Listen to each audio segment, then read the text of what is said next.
pour qu'on laisse tomber les auto-écoles. On a baissé le niveau du code, mais baissé de baisser. Comment vous C'est-à-dire pouvez le démontrer, ça? On arrive. Comment vous pouvez le démontrer que le niveau a baissé? Ah, ben je vais vous l'expliquer. Quand on est en voiture, eh bien, on est obligé de refaire du code en voiture. On est obligé de réexpliquer aux élèves Pendant la conduite, ce vous que c'est voulez qu'une dire? priorité à droite et ce que c'est qu'une priorité ponctuelle. Parce que sur 40 questions à l'examen du code, eh bien, s'il y a 5 questions de vrai code, de vrais panneaux, c'est tout ce qu'il y a, monsieur. Non, et mais c'est là qu'il y a un problème. Et tous nos inspecteurs, on constate la même chose.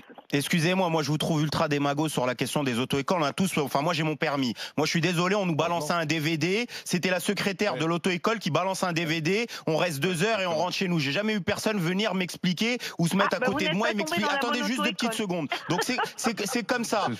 Les heures de permis, les forfaits. La plupart des auto-écoles, font des forfaits 20 heures, d'accord? Vous vendez des forfaits 20 heures aux gens qui veulent passer le permis, alors que vous savez qu'il y a personne, même Schumacher n'arriverait pas à avoir son permis avec un forfait 20 heures, où tout le monde se retrouve à faire 30, 40 heures pour faire des heures qui augmentent, on sait même pas pourquoi on paye 50 euros. Moi, je me rappelle d'un moniteur qui venait, quand j'avais une heure, admettons, de 9 heures à 10 heures, on commençait à conduire à 9h15, à 10h moins quart, on avait fini. Et je comprenais pas pourquoi mon heure, en fait, elle durait une demi-heure. Et parfois même, il s'arrêtait pour pisser, etc., pour parler au téléphone. Donc, à un moment donné, il faut arrêter de pointer du doigt uniquement la responsabilité. Je sais pas.